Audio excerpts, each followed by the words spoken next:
اعوذ باللہ من الشیطان الرجیم بسم اللہ الرحمن الرحیم کتاب انزلناہ الیک لتخرج الناس من الظلمات الى النور بإذن ربهم الى صراط العزیز الحمید۔ صدق اللہ العظیم۔ آج پہلا دن ہے اور ہم نے تقریباً 1.5 پارے کی تلاوت کی ہے، تو پہلے دن میں خلاصہ مکمل تو نہیں عرض کیا جا سکتا، البتہ جو خلاصہ سننے کی نیت سے آپ حضرات بیٹھے ہیں یا آئندہ انشاءاللہ بیٹھیں گے، تو ہم کیوں بیٹھیں، کیوں ہمارے لیے بیٹھنا ضروری ہے اور ہمیں کیا سننا چاہیے اور کس مقصد سے ہم بیٹھیں گے، یہ چند باتیں ذہن کے اندر آ جانی چاہیے، اس لیے کہ انسان اسی چیز کو حاصل کرنا چاہتا ہے جس کی امپورٹنس اس کے دل کے اندر ہوتی ہے۔ اگر اہمیت نہیں ہے تو زبردستی انسان کسی کو کوئی چیز نہیں دے سکتا۔ اہمیت کسی چیز کی اپنے اندر تو ہو سکتی ہے، لیکن دوسرے دل کے اندر اس کی اہمیت کا آنا یہ ضروری ہے۔ مثال کے طور پر ایک چیز کی اپنی امپورٹنس تو ہے، لیکن صرف اس انسان کی نظر میں جو اس کو جانتا ہے، اور جو اس کو جانتا نہیں ہے اس کے نزدیک اس کی کوئی قیمت نہیں ہے۔ جیسے جوہر کی نظر، جوہر کی جو قیمت ہے وہ جوہری کی نظر کے اندر ہے، اگر وہ جوہر کسی لوہار کے پاس چلا جائے تو اس کے نزدیک اس جوہر اور موتی کی کوئی قیمت نہیں ہے۔ بالکل ہمارا یہی حال ہے، ہم بالکل لوہار کی طرح ہو چکے ہیں۔ اللہ نے ہمیں جوہر دیا، اللہ نے ہمیں نعمت دی، اللہ نے ہم پر احسان کیا۔ ویسے تو اللہ تعالیٰ نے بڑی نعمتیں ہمیں دی ہیں، اور کچھ صورتیں ایسی اتاری ہیں جس میں اللہ نے نعمتوں کا ہی ذکر کیا، اور مشہور صورت سورہ رحمان ہے، جس میں اللہ تعالیٰ نے اپنے تعارف کروایا رحمان کے لفظ سے، اور فرمایا کہ جتنی نعمتیں میں نے انسان کو دی ہیں وہ میں نے ان پر رحم کیا ہے۔ الرحمن، بڑا مہربان ہے وہ۔ پھر آگے وہ نعمتیں ذکر کی، تفصیلی نعمتیں ہیں، لیکن سب سے پہلے جس نعمت کا تذکرہ اللہ نے کیا وہ کیا ہے؟ علم القرآن۔ رحمان نے انسانیت پر سب سے بڑا رحم یہ کیا کہ انسانوں کو قرآن جیسا جوہر اور قرآن جیسا موتی عطا کیا۔ اور اس کے بعد دوسرے نمبر پر نعمت جو ذکر کی، خلق الانسان، انسان کا وجود۔ حالانکہ انسان کا وجود پہلے ہوتا ہے یا قرآن پاک پہلے انسان حاصل کرتا ہے؟ پہلے انسان کو وجود ہوتا ہے، اس کے بعد انسان قرآن حاصل کرتا ہے، لیکن اللہ تعالیٰ نے انسان کے وجود کی نعمت سے پہلے جس چیز کا تذکرہ کیا ہے وہ قرآن، یہ بتانے کے لیے کہ انسان کے وجود کے بعد سب سے زیادہ اہم چیز اگر کوئی چیز ہے، سب سے پہلے انسان کو دنیا کے اندر جانے کے بعد اگر کوئی گائیڈ لائن چاہیے جہاں سے لینی ہے تو وہ یہ قرآن ہے، لہٰذا وہ اپنے وجود سے بھی زیادہ امپورٹنٹ اس قرآن کی نعمت کو دے۔ یہ قرآن ہے کیا؟ ہم اس دنیا کے اندر آئے، ایک مختصر سا ایک وقت ہے عالم دنیا کے اندر، ہم نہ یہاں تھے نہ یہاں رہیں گے، یہ ایک عالم ہے جس سے گزر کر ہمیں جانا ہے۔ ہم عالم ارواح کے اندر تھے، وہ ہماری پرماننٹ جگہ نہیں تھی، ہم عالم دنیا کے اندر ہیں، یہ ہماری پرماننٹ جگہ نہیں ہے۔ اس کے بعد ہمیں عالم برزخ کے اندر جانا ہے، اور وہ بھی ہماری پرماننٹ جگہ نہیں ہے۔ اس کے بعد عالم محشر کے اندر جانا ہے، وہ بھی ہماری پرماننٹ جگہ نہیں ہے۔ پھر جنت یا جہنم کا جو ہے فیصلہ ہونا ہے۔ لیکن اس دنیا کے اندر جب اللہ نے ہمیں بھیجا تو اس دنیا کے اندر بڑی تاریکیاں ہیں، بڑے اندھیرے ہیں، بے حیائی کے اندھیرے، فحاشیت اور عریانیت کے اندھیرے، بے دینی کے اندھیرے، شرک کے اندھیرے اور مختلف گناہوں کے اندھیرے، اللہ سے دوریوں کے اندھیرے، ایسے اندھیرے کہ کچھ لوگوں کو تو ایسے اندھیرے ملیں گے جس کو قرآن پاک نے تذکرہ فرمایا اندھیریوں کی بوچھاڑ ہوگی، ایسی اندھیریاں ہوں گی، او کظلمات فی بحر لج یغشاہ موج من فوقہ سحاب۔ قرآن پاک میں فرمایا ایسی اندھیریاں ہوں گی دنیا کے اندر، اور جو قیامت قریب آتی جائے گی وہ اندھیرے اور زیادہ بڑھتے جائیں گے۔ کتنے اندھیرے؟ فرمایا ایسے اندھیرے جیسے کہ سمندر کی تہ کے اندر اندھیرا، اور سمندر کی تہ کے اندھیرا بھی نہیں، فی بحر لجین، سمندر کے اندر جو گہرائی والی جگہ ہے اس کے اندر کتنا اندھیرا ہوگا، ویسا اندھیرا۔ فرمایا نہیں، اتنا بھی نہیں، فی بحر لجین یغشاہ موج، وہ جگہ جو سمندر کی گہرائی کے اندر ہے اس میں آلریڈی اندھیرا ہے، پھر اس کو سمندر کی موجیں اس کو ڈھانپ لیں، سمندر کی لہریں اس کو ڈھانپ لیں تو ڈبل اندھیرا ہو جائے گا۔ یہ قرآن پاک کی آیت ہے۔ فرمایا اتنا ہی نہیں، موج من فوقہ سحاب، اس موجوں کا اندھیرا بھی نہیں بلکہ اس سے زیادہ سمندر کی موجوں کے اوپر آ کر کالے بادل چھا جائیں، اتنا اندھیرا۔ موج من فوقہ سحاب، کیسا اندھیرا؟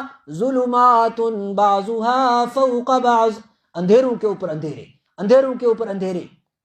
ویسے تو قرآن نے یہ مثال سے سمجھایا، لیکن یہ حقیقت ہے۔ آج ایسے اندھیرے ہیں، پتہ نہیں چلتا اس اندھیرے میں انسان کب مرتد ہو جاتا ہے، پتہ نہیں چلتا اس اندھیرے میں انسان کب ایتھیسٹ بن جاتا ہے، پتہ نہیں چلتا اس اندھیرے میں انسان کب کافر اور فاسق بن جاتا ہے، اس امت سے نکل جاتا ہے، ایمان کو کھو بیٹھتا ہے، لیکن اس کو اس بات کا احساس نہیں ہوتا۔ کیوں؟ اس لیے نہیں ہوتا کہ وہ اندھیرے کو اصل سمجھتا ہے۔ اندھیرے سے نکلنے کے لیے جو روشنی اللہ نے عطا کی تھی وہ اس کے آس پاس بھی نہیں آتی۔ اور وہ روشنی کیا ہے؟ میں نے آیت پڑھی آپ کے سامنے، کتاب، یہ ایک عظیم کتاب ہے، انزلناہ الیک، اے میرے محبوب صلی اللہ علیہ وسلم، یہ کتاب ہم نے آپ کو عطا کی ہے۔ کیوں؟ لتخرج الناس من الظلمات الی النور، تاکہ آپ لوگوں کو ان اندھیروں سے نکالیں اور روشنی کی طرف لے کر آئیں۔ یہ روشنی اس کتاب کے علاوہ دنیا میں کسی جگہ نہیں ملتی۔ جو اس کتاب سے محروم رہا وہ اس روشنی سے محروم رہا۔ زندگی بھر جو کچھ مرضی پڑھتا رہے، جو کچھ مرضی حاصل کرتا رہے، لیکن اگر اس کو اس کتاب کی روشنی حاصل نہیں ہوئی، وہ اندھیروں میں دھکے کھائے گا، وہ ٹھوکر کھائے گا، اپنے آپ کو زخمی کرے گا، اس کے علاوہ اس کے ہاتھ کچھ نہیں آئے گا۔ اور اوپر سے بیمار، اوپر سے بیمار، ایک تو اندھیرا، اوپر سے بیمار، آنکھوں کا اندھا، دل کا اندھا۔ تو وہ انسان جو اندھیرے میں چلا جائے، آنکھوں کا بھی اندھا ہو، اسے کیا نظر آئے گا؟ اور میں بیمار کیوں کہہ رہا ہوں؟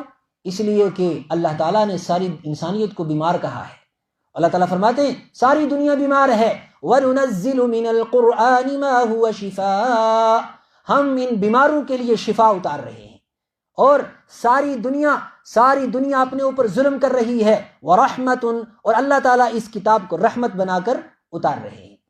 ہاں، زمانے میں محنت کی گئی اس بات پر کہ اندھیروں کو خوب بڑھاؤ، روشنیوں کو گم کر دو، روشنیوں کو چھپا دو، تاکہ انسانوں کو روشنی نہ ملے، انسان مایوس ہو جائے، انسان بزدل ہو جائے، انسان اپنے مشن سے دور ہو جائے، انسان اپنے خالق اور مالک سے دور ہو جائے۔ اور اس کا صرف ایک راستہ ہے کہ قرآن کو انسانوں سے دور کر دو۔ اور یہ کوئی آج کی پالیسی نہیں ہے، جب سے یہ قرآن اترا ہے اس وقت سے اسی پالیسی پر عمل کیا گیا ہے۔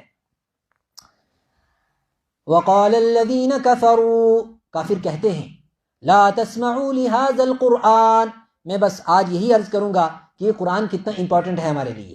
وقال الذین کفروا، اور کافر کہتے ہیں، لا تسمعوا لهذا القرآن، یہ قرآن نہیں سننا، یہ قرآن نہیں سننا۔ ہمیں کوئی کہتا ہے کہ ہمارے گھر میں کوئی غیر مسلم آ کے ہم سے کہتا ہے قرآن نہیں سننا؟ کبھی نہیں کہتا۔ پھر قرآن کیوں کہہ رہا ہے یہ بات؟ وقال الذین کفروا، کہتے نہیں، کفار، فساق اور فجار، اللہ کے دشمن، دین کے دشمن، یہ مشن چلاتے ہیں، ایسی سازشیں کرتے ہیں کہ انسانیت سے قرآن کو دور کر دیا جائے، اس کے مقابلے میں ایسا کلچر لے کے آیا جائے، اس کے مقابلے میں ایسی تہذیب لے کر آیا جائے، اس کے مقابلے میں ایسی تعلیم لے کر آیا جائے کہ انسان چاہیں بھی تو اس قرآن سے دور ہو جائے۔ میں قرآن پاک کی صرف آیتیں پڑھوں گا، اپنی طرف سے جو بات ہوتی ہے اس میں اثر نہیں ہوتا۔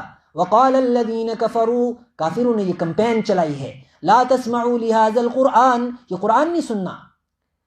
اور اگر کوئی سنانے والا سنانے لگ جائے یا سننے والے شوق دکھا کر بیٹھ جائیں تو پھر کیا کرو؟ والغوا فیہ، اور کیسے انسان کو دور کرو؟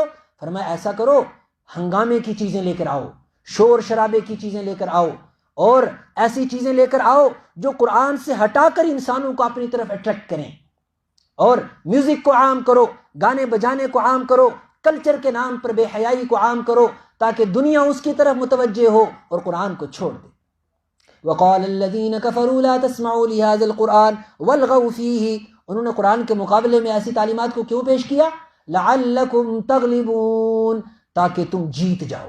وہ اپنے آپ کو جیتنا چاہتے ہیں اور امت کو ہرانا چاہتے ہیں۔ وہ جانتے ہیں جو امت اس قرآن کی روشنی سے محروم ہوگی وہ ہار جائے گی۔ مکہ کے اندر بھی یہی ہوا۔ حضرت ابوبکر صدیق رضی اللہ تعالی عنہ قرآن پاک کی تلاوت کرتے تھے، آس پاس کے لوگ آ کر بیٹھ جاتے تھے، نہ چاہتے ہوئے بھی ان کا دل چاہتا تھا کہ سنیں، انہوں نے آپ سے شکایت کی اور کہا کہ آپ کے یہ ساتھی صحن میں بیٹھ کر تلاوت کرتے ہیں اور ہماری عورتیں اور ہمارے بچے ان کی اس تلاوت پر فدا ہو جاتے ہیں، آپ ان کو روکو۔ حضرت ابوبکر صدیق رضی اللہ تعالیٰ عنہ اپنے صحن میں بیٹھ کر قرآن پاک کی تلاوت کرتے تھے۔ پھر کیا ہوا، ایک فاسق اور فاجر، ایک مکہ کا کافر، ایک اللہ کا دشمن، اس کے قرآن کا دشمن، وہ اٹھا، وہ ایران گیا اور وہاں سے جا کے کنجریوں کو لے کے آیا ناچنے کے لیے، اور وہاں سے گانے بجانے کے سامان لے کر آیا، اس پر قرآن پاک کی یہ آیت اتری، وَمِنَ النَّاسِ، کچھ لوگ ہیں ایسے جنہیں ہم جانتے ہیں، مَن يَشْتَرِي لَهْوَ الْحَدِيثِ، جو بیکار کی باتوں کو خرید کر لاتے ہیں، بیکار کی باتوں کو خرید کر لاتے ہیں، لِيُضِلَّ عَن سَبِيلِ اللَّهِ، کیوں لاتے ہیں؟ اس لیے تاکہ اللہ کے راستے سے دور کریں اور قرآن سے انسانوں کو دور کریں۔ شاید بات سمجھ آئی ہو، ایسی چیزوں کو، ایسے انسٹرومنٹس کو ہمارے گھروں کے اندر داخل کیا گیا، اسی آیت کی روشنی میں معلوم ہوتا ہے۔ ایسے انسٹرومنٹس کو اس وقت تو وہ کچھ اور لے کے آیا ہوگا، آج کی دنیا موبائل لے کر آئی، آج کی دنیا فلمیں لے کر آئی، آج کی دنیا جو ہے بے حیائی کے سامان لے کر آئی، اور اس وقت اس نے اپنے طور پر لایا۔ آج کی دنیا نے کچھ ترقی کی ہے، اپنے طور پر لایا ہے، لیکن فارمولہ ایک ہی ہے، لہو الحدیث، بیکار کی باتوں میں اپنی انسانوں کو اور امت کے نوجوانوں کو لگا دو تاکہ وہ قرآن نہ سیکھ سکے۔ ان کے پاس وقت ہی نہ بچے قرآن سیکھنے کے لیے۔ وقت ہے کیمسٹری پڑھنے کے لیے، سائنس پڑھنے کے لیے، بایو پڑھنے کے لیے، سب چیزوں کے لیے وقت ہے، لیکن ان کا ایسا ذہن بنا دو کہ وہ قرآن نہ سیکھ سکے، اس لیے کہ وہاں سے روشنی حاصل ہوگی۔ تو میرے بھائیو، یہ قرآن ایک عظیم نعمت ہے، اگر ہم لوگوں نے اس کی قدر نہیں کی تو قرآن پاک نے ہم سے سوال کیے ہیں۔ قرآن پاک نے پوچھا ہے، أَفَبِهَذَا الْحَدِيثِ أَنْتُمْ مُدْهِنُونَ، تمہیں کیا ہو گیا؟ أَفَبِهَذَا الْحَدِيثِ، کیا اس کتاب کو، اس قرآن کو، أَنْتُمْ مُدْهِنُونَ، تم اس کو ہلکا سمجھتے ہو؟ تمہیں یہ بات سوچتے ہوئے شرم نہیں آتی؟ أَفَبِهَذَا الْحَدِيثِ أَنْتُمْ مُدْهِنُونَ، مدہنون کہتے ہیں بس ایسے ہی اس کو اگنور کر دینا، ہلکا سمجھنا، کیا اس میں اچھا تلاوت کرنی ہے، تلاوت تو کر دیں گے، رمضان آئے گا تو۔ نہیں، یہ کتاب تلاوت نہیں ہے، یہ کتاب ہدایت ہے۔ ذالک الکتاب لا ریب فیہ ھدی للمتقین، یہ تو انسانوں کو راہ دکھاتی ہے۔ جس انسان نے اس کی راہ نہیں دیکھی اور اپنی راہ پر چلا، اضل اعمالہم، اللہ ان کے اعمال کو برباد کر دے گا، اس کو کوئی راہ نہیں مل سکتی قرآن کے علاوہ۔ اور پھر قرآن پاک نے پوچھا، اچھا ٹھیک ہے، تمہارے پاس کچھ اور ڈگریاں ہیں، تمہارے پاس کچھ اور کتابیں ہیں ایسی جو تمہیں اس قرآن کے مقابلے میں اچھی لگتی ہیں؟ تو 29ویں پارے کی آخری آیت، فَبِأَيِّ حَدِيثٍ بَعْدَهُ يُؤْمِنُونَ، تو لاؤ اللہ کو بھی بتاؤ تم کیا ایسا پڑھتے ہو جو اس قرآن کے مقابلے میں تمہیں اچھا لگتا ہے۔ فَبِأَيِّ حَدِيثٍ، کون سی کتاب پر، بَعْدَهُ، اس کتاب کو چھوڑ کر، یؤمنون، فَبِأَيِّ حَدِيثٍ بَعْدَهُ یؤمنون، یہ لوگ کون سی اور کتاب کو مانیں گے، کون سی اور کتاب کو پڑھیں گے؟ آج کے انسان سے اگر پوچھا جائے، وہ 10 نام لے گا، یہ کتاب پڑھتا ہوں صبح سے شام تک، پھر یہ پڑھاتا ہوں، اسی میں زندگی کھپا دی ہے اور قرآن نہ حاصل کیا۔ کیوں؟ صرف اس وجہ سے کہ ہماری لینگویج نہیں تھی، صرف اس وجہ سے کہ ہماری لینگویج نہیں تھی۔ تو کیا اللہ تعالیٰ یہ نہیں پوچھے گا، تم نے جو سائنس پڑھی، تم نے جو کیمسٹری پڑھی، تم نے جو بایو پڑھی، کیا وہ کشمیری میں اتری؟ کیا وہ گوجری میں اتری؟ کیا وہ تمہاری اردو میں اتری؟ تم نے اس کو حاصل کرنے کے لیے، مٹیریل کو حاصل کرنے کے لیے دنیا کی ساری زبانیں چھان ماری، دنیا کی ساری زبانوں کو کھنگال دیا، جو سبجیکٹ تمہیں حاصل کرنا تھا، جس زبان میں تھا، تم نے وہی زبان حاصل کرنا شروع کیا۔ بس ایک قرآن ایسا تھا جو تمہاری زبان میں نہیں اترا، تو تم نے سوچا کہ ہماری زبان میں نہیں اترا تو ہمیں حاصل کرنے کی کیا ضرورت ہے۔ اللہ تبارک و تعالی ہمیں قرآن پاک کی اس نعمت کی قدر کرنے کی توفیق عطا فرمائے۔ 35 پہ ہم نے شروع کیا تھا، بس 2-3 منٹ میں بات ختم کرتا ہوں۔ میرے بھائیو، اگر ہم نہ جاگے، اگر ہم نے اپنی نسلوں تک یہ کتاب نہ پہنچائی، اگر ہم نے خود اس کو اپنی زندگی کے اندر نہیں اتارا، اگر نہیں حاصل کیا، تو یاد رکھو ایک دن ایسا آنے والا ہے جس دن ہم ہوں گے، ہمارا گریبان ہوگا، اور میرے اور آپ کے آقا جناب محمد عربی صلی اللہ علیہ وسلم اس گریبان کو پکڑیں گے اور ہمیں ظالم شمار کیا جائے گا، ایسا ظالم جو اپنے ہاتھوں کو کاٹے گا اور کاٹتا چلا جائے گا، پورا بازو کھا جائے گا اور اسے اس بات کا احساس نہیں ہوگا۔ ایسا ظالم شمار کیا جائے گا اس کتاب کو اگنور کرنے والوں کو۔ 19ویں پارے کی آیت ہے، وَيَوْمَ يَعَضُّ الظَّالِمُ عَلَى يَدَيْهِ، او لوگو تم ظالم شمار کیے جاؤ گے اور ظالم اپنا ہاتھ کاٹنا شروع کرے گا اور یہاں تک اپنا ہاتھ کاٹ ڈالے گا۔ کیوں؟ وَيَقُولُ، اس وقت کیا افسوس کرے گا ہاتھ کاٹتے کاٹتے؟ فرمایا یقول، وہ کہے گا یا لیتنی، ہائے میری بدبختی، یا لیتنی لم اتخذ فلانا خلیلا، میں نے فلانے سے کیوں دوستی لگائی؟ اس کو تو خود قرآن نہیں آتا تھا، وہ تو مجھے بھی قرآن سے دور کر بیٹھا۔ میں نے فلانوں سے دوستی لگائی، میں نے فلانی تہذیب والوں سے دوستی لگائی، میں نے فلانی تعلیم والوں سے دوستی لگائی، میں نے فلانے اسکول والوں سے دوستی لگائی، میں تو وہاں جوانی گزارتا گیا جہاں قرآن کا ایک حرف مجھے کسی نے نہیں سکھایا۔ خود کہہ رہا ہے، یہ میں نہیں کہتا۔ لقد اضلنی عن الذکر، 19ویں پارے کی اور پہلے صفحے میں، لقد اضلنی، وہ جو میرے دوست تھے، وہ جو میرے استاد تھے، وہ جو میرے رشتہ دار تھے، وہ جو میرے پیرنٹس تھے، لقد اضلنی، انہوں نے مجھے گمراہ کر دیا، دور کر دیا، عن الذکر، کس سے؟ اور ذکر سے مراد قرآن پاک، ذکر سے مراد انا نحن نزلنا الذکر، ہم نے ذکر اتارا۔ فرمایا لقد اضلنی عن الذکر، میں ان لوگوں میں زندگی گزار کے آیا ہوں جنہوں نے مجھے اس ذکر سے دور کر دیا۔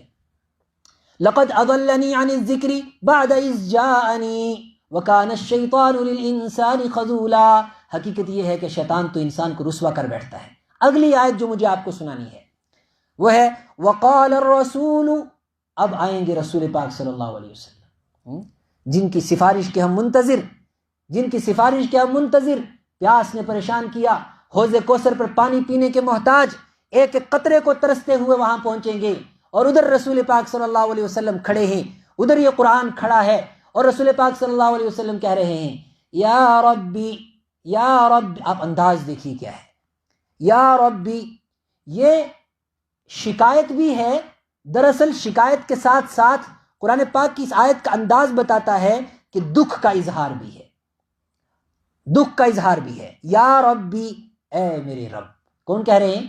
رسول پاک صلی اللہ علیہ وسلم، یا ربی، اے میرے رب، ان قومی، یہ ہے میری قوم، دیکھو ان کی شکلیں، یا قومی، یہ ہے میری قوم، اتخذوا هذا القرآن مہجورا، انہوں نے قرآن کو پیٹھ پیچھے ڈال دیا تھا، قرآن کو چھوڑ دیا تھا انہوں نے۔ اور هذا القرآن کا مطلب کیا ہے؟ اس قرآن کو، اس قرآن کا مطلب کیا ہے؟ اس قرآن کا مطلب یہ ہے گویا کہ یہ قرآن وہاں خود موجود ہوگا، جو خود اپنے لیے اپنا کیس لڑ رہا ہوگا اور اپنے رب کے سامنے کہہ رہا ہوگا انہوں نے میرے ساتھ زیادتی کی اور انہوں نے مجھے اپنی زندگی سے نکال دیا۔